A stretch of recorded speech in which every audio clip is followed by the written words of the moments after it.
Good afternoon, guys. So, calculus has have two main two main parts, diba?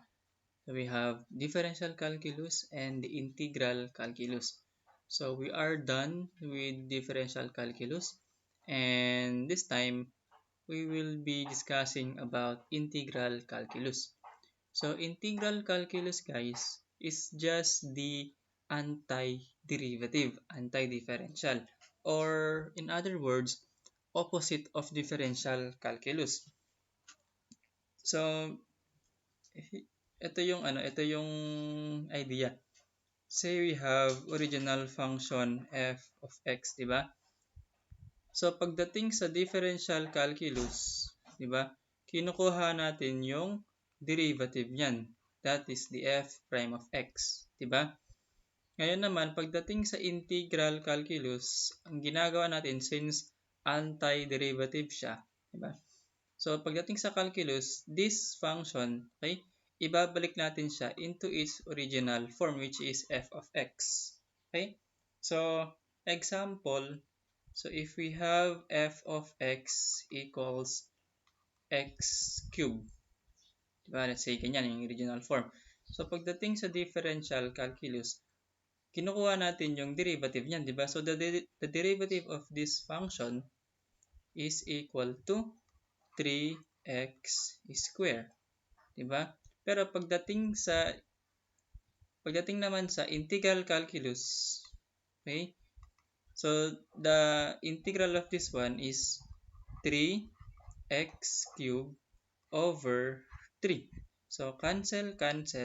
So ang sagot natin is x cubed, which is bumalik lang tayo doon sa original form natin. Okay? So ito yung mga kailangan nating tandaan. So paano magsulat dito?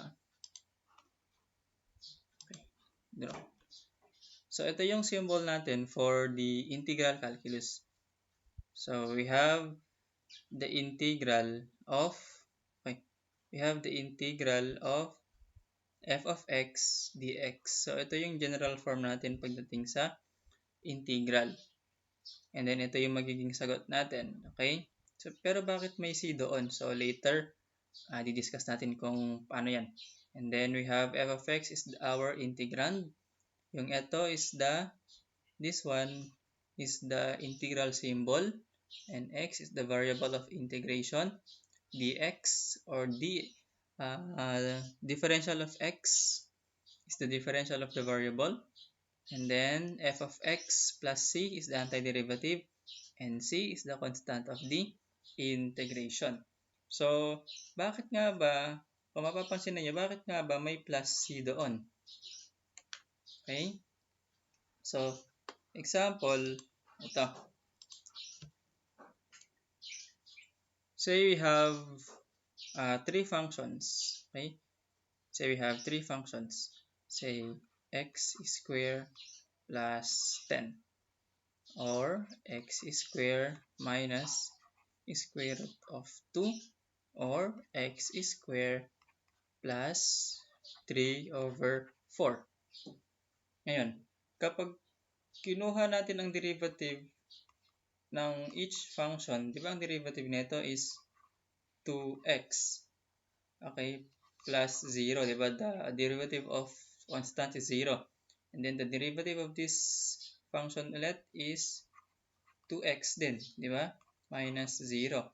And then the derivative of this one is 2x plus 0. Now, magkakaiba ang constant.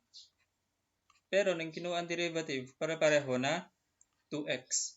Ngayon, kapag kukunin natin ang integral nito, di ba kanina, the general form for the integral is f of x dx, di ba? Or that is the derivative, di ba? So equal to, all of these are the derivative. So the integral of 2x dx, di ba?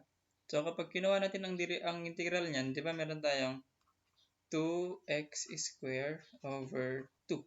cancel, cancel, equal to x square. Now, bakit may plus c? Bakit always may plus c? Tignan mo kapag kinuha natin ang integral nito, di ba? Para-pareho silang x square, di ba? Pero kung titignan mo yung function ng bawat ito, kung titignan mo to, di ba ang original function niya is magkakaiba sila ng constant. Di ba magkakaiba ng constant? So therefore, itong plus c na to, it indicates that that is our any constant. Okay? So plus c. So yun ang rason kung bakit laging may plus c sa dulo kapag kinuha natin yung integral ng isang function. So balik tayo doon. Ito. Okay. Okay. So, ito, nasa LMS nyo na lang, basahin nyo na lang. So, we have two types of integral. So, we have the definite integral. Say, when we say definite integral, okay, definite, meron tayong limits. Okay, meron tayong limits from A to B. Okay? And then, kapag sinabing indefinite integral, so wala tayong limits. So, yung parang ginawa lang natin kanina kung paano natin sinolve yung example kanina. Okay? Yun ang tatandaan yung kapag definite, may limits. Kapag indefinite, wala naman. Okay. Of course, we have the basic integration rules. Like what we did on the derivative. So, may mga rules yan, di ba? Differentiation rules. So, dito naman sa integral, meron din tayong integration rules. So, the integral of du equals u plus c. Or, say, if we have, so example na lang tayo, So, say we have the integral of dx. Okay? So, the integral of dx is just equal to x and then huwag kakalimutan plus c. So, kahit anong variable yan, okay? So, kung gusto nyo integral of dz, so the integral of dz is z plus c. Okay? And then next, constant rule. So, a is any constant, so ilabas nyo lang. Pag nakalabas yan, so ito, kung parang bumalik lang tayo dun sa number 1 na rule. Okay? So, dito naman, we have the power rule. So, sa power rule, guys, di ba? Say we have this general form, integral of u raised to n du. So, ang base natin is u, and then, ang exponent natin ay n. Okay? Now, to get the integral of this one, so we have u raised to n plus 1. So, kung ano yung exponent natin doon, okay, yun yung magiging denominator natin. Okay? So, parang example kanina, di ba? So, mga power rule yun. Halimbawa, ito. Di ba? Ito. So, example na lang. So, what is the integral of x to the 4th power dx? So, since meron tayong exponent na 4, so the integral of that one is x, okay, 4, just add 1. So, kung sa differential, nagla-less 1 tayo, dito naman, mag-plus 1 tayo. Pero, kung ano yung exponent natin doon, yun din yung magiging denominator natin. So, equal to x raised to 5 divided by 5 plus c. Okay? Another example. Say we have the integral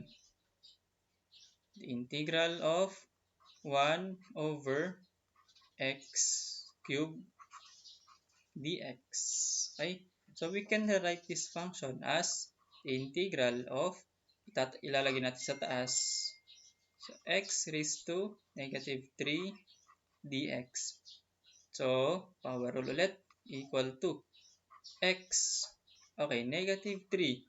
So, sir, negative 3. So, mag-add ba tayo or magpa-plus? Okay.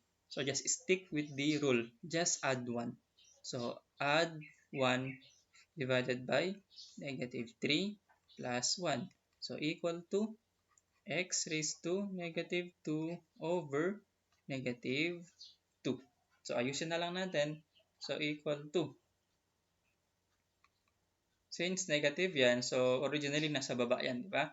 So 1 over negative 2x squared. So ito yung sagot natin. Okay? So basta tandaan nyo lang, kung ano yung exponent natin, siya din yung magiging denominator natin. Okay?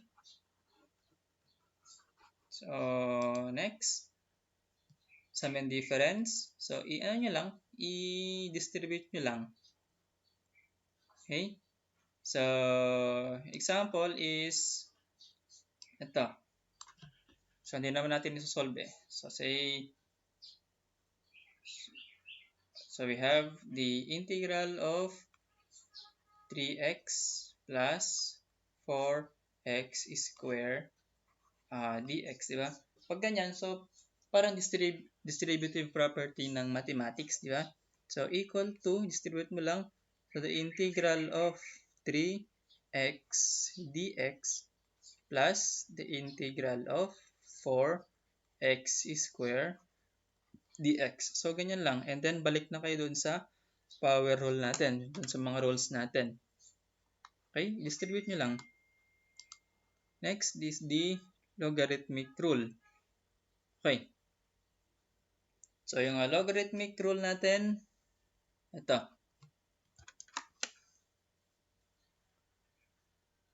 So that the integral of du over u is equal to ln of u. So, example is ito.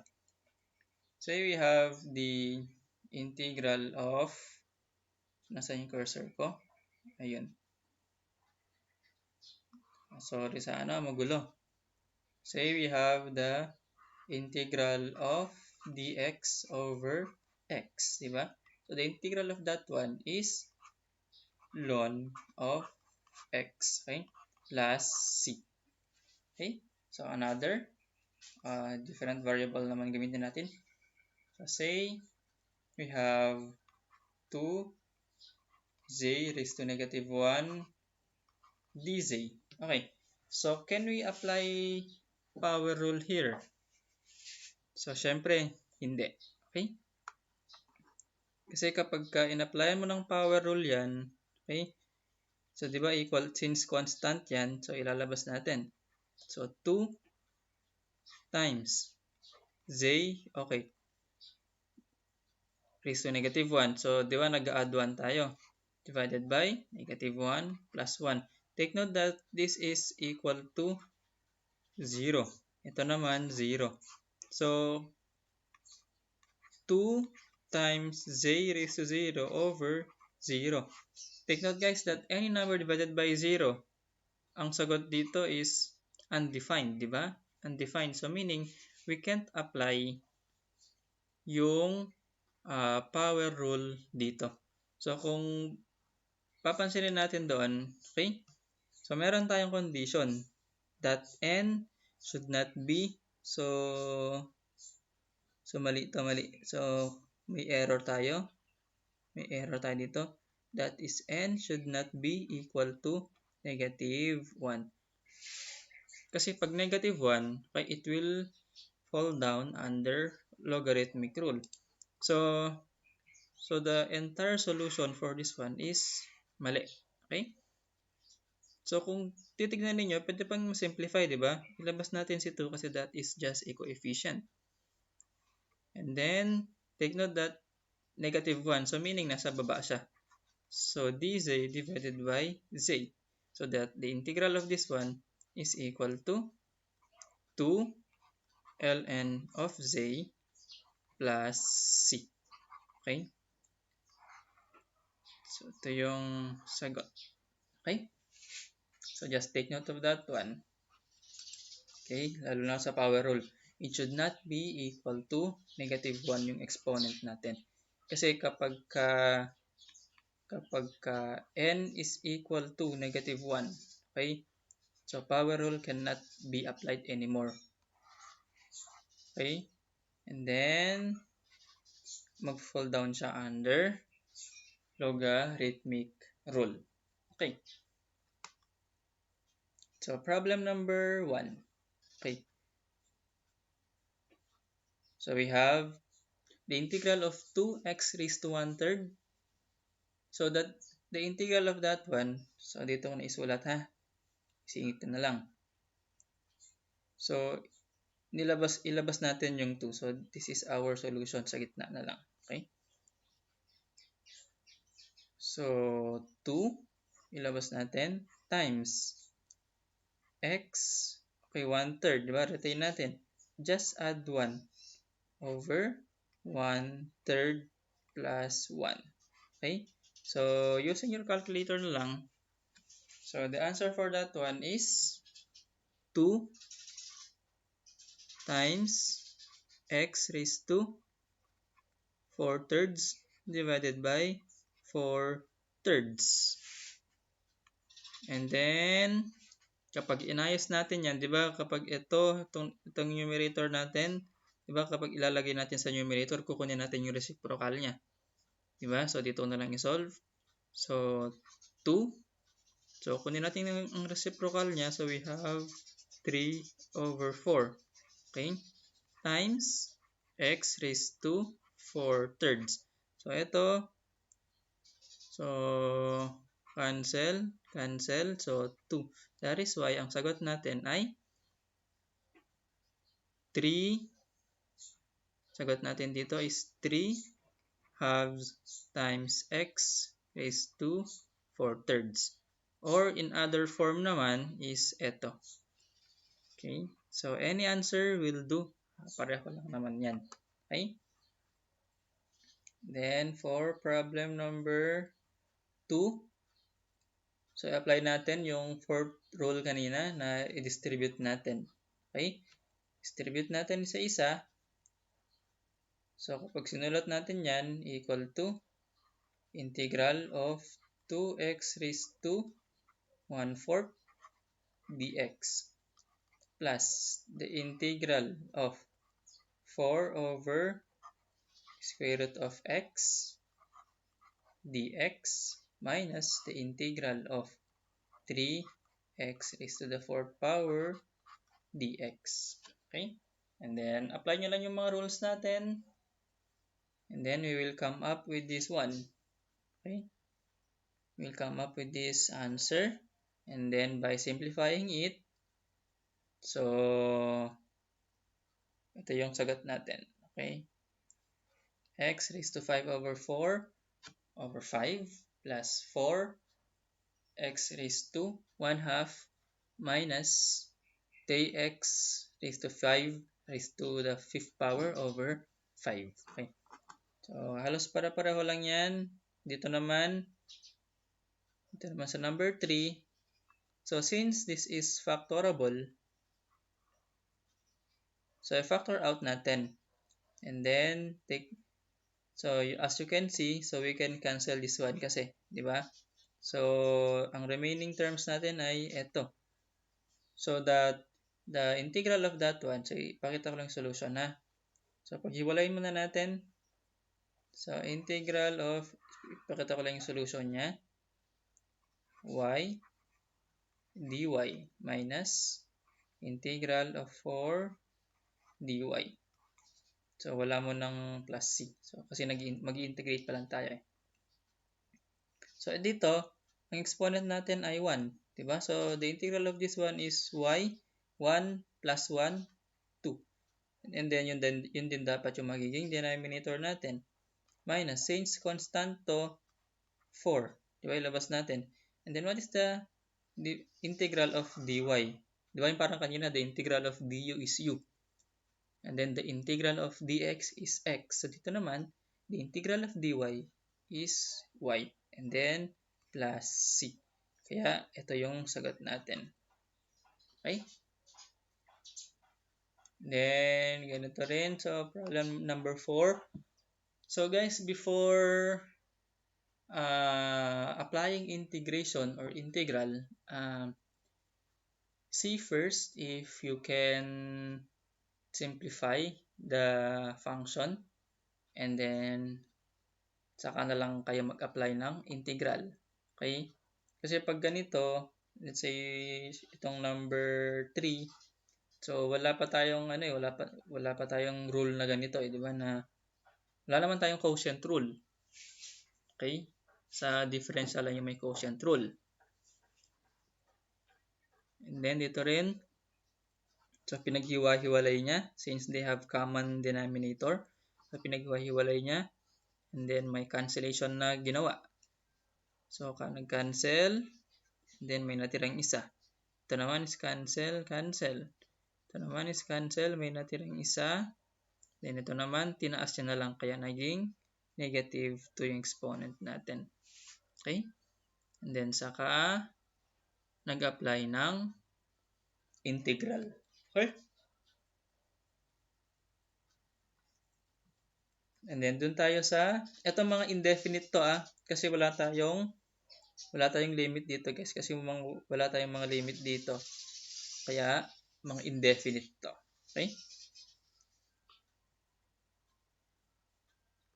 Note, to rewrite a radical using a fractional exponent, the power to which the radicand is raised becomes the numerator and the root becomes the denominator. Okay.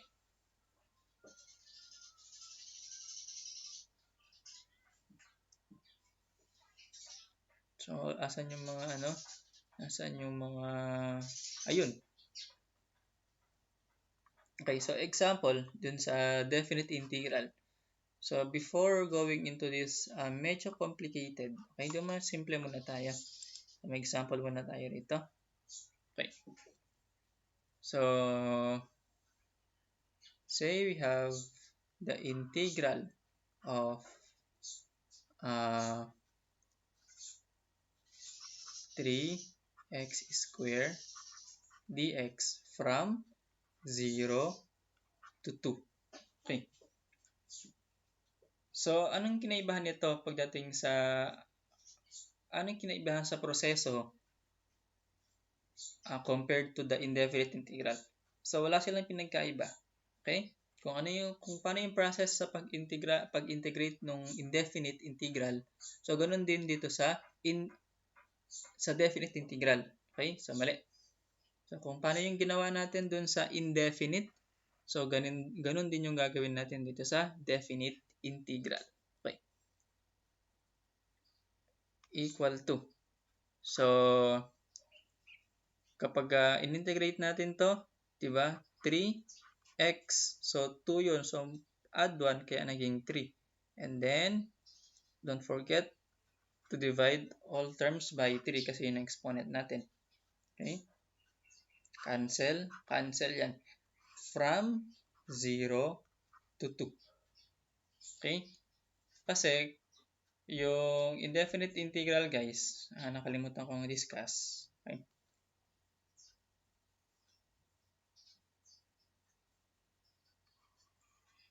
Ito na lang sa gilid.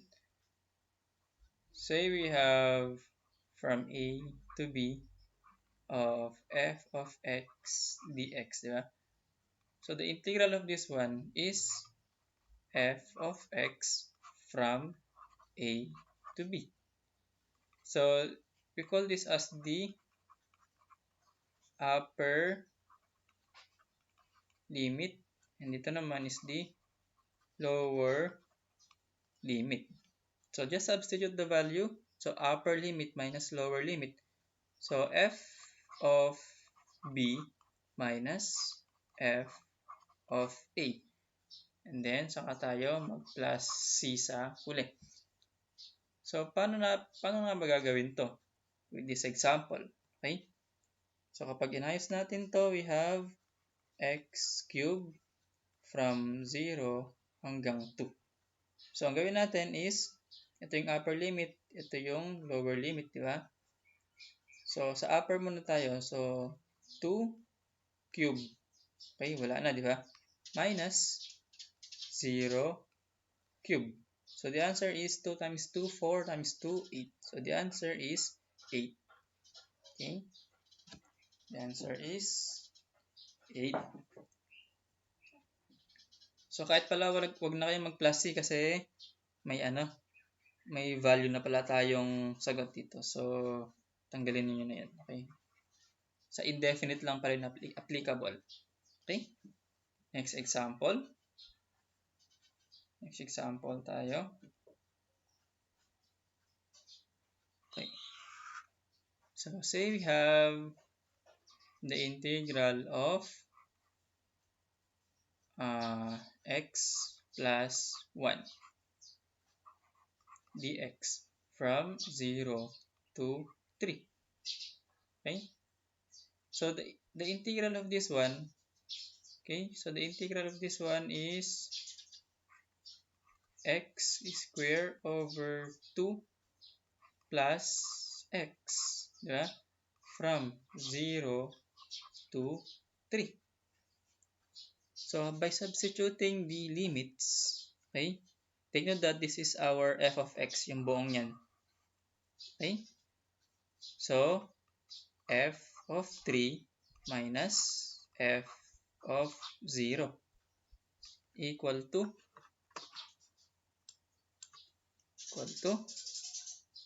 so dun muna tayo sa f of 3. So we have 3 square over 2 plus 3 minus we have 0 square, so upper limit minus the lower limit over 2 plus 0. So the whole second term natin is 0. So the answer is 9 over 2 plus 3, diba? Or pagdating sa fraction, so the answer for this one is what?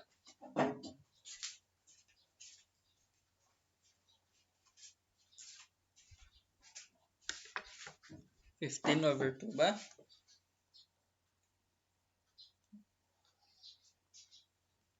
Okay, so the answer is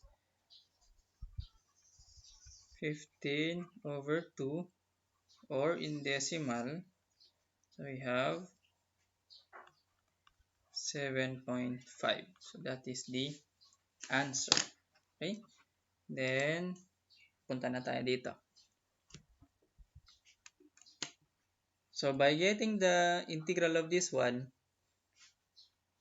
so the integral of this one is 6x squared yun. So just add 1, so kaya naging cube over 3 minus 4x. So add 1 sa exponent, so kaya naging 2 divided by 2 plus 5x. Okay? Meron tayong limit from 0 to 2. So ang gawin natin is f of 2 minus f of 0.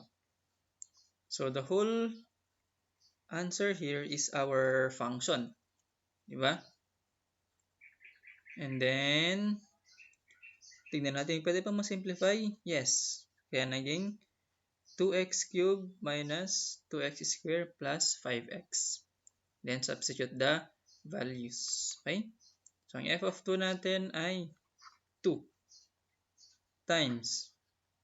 Okay? Ang x natin ay 2 cubed minus 2 times 2 square plus 5 times 2. Okay? Minus upper limit minus lower limit. So take note that every term may 0. Ay may x, di ba? So kapag nag-substitute tayo ng 0 dyan, so the whole second term is magiging 0. So ito magiging 0 yan. So ito na lang yung papansinin natin. By using your calculator, so we will get 18. Okay? And then dito rin, for problem number 9. So kung hindi nyo ma-gets to, try to solve on your own. Okay? Kung may mga missing process. Okay? So, wag lang kayong mawala doon sa mga rules natin. Okay? Actually guys, pwede nyo namang idiretso sa calculator yan eh. Para hindi na kayo mahirapan. Kaya madali ang integral calculus kapag may mga limits. Kasi pwede nyo input diretso sa calculator. Okay? And then for this one, take note that we have two terms. So, ang gawin mo is FOIL method. Di ba? Ito, times mo dyan. Ito, times mo dyan. Next is ito, times mo dito. And then ito, times mo dyan. FOIL method. Okay? And then, by distributing the variables natin, okay, by simplifying it, so we have this final function. And then, apply the rules for integration. Okay? Then, okay. So, we have the answer, 16. Okay? So, para pareho na lang to. So, I leave it to you na lang. Just try to solve. Okay? Okay, so, wala na. So, if there are questions, guys, mag-ingay lang kayo sa GC. Okay? Tingnan natin kung may ano dito. Okay, so, for your practice problem, guys, okay, practice problem ninyo, try to solve itong 1. Try to solve this one. Ito. And then, wala ba tayong ano dyan? May limit. Okay, so walang limit. Okay, so kung walang limit dito,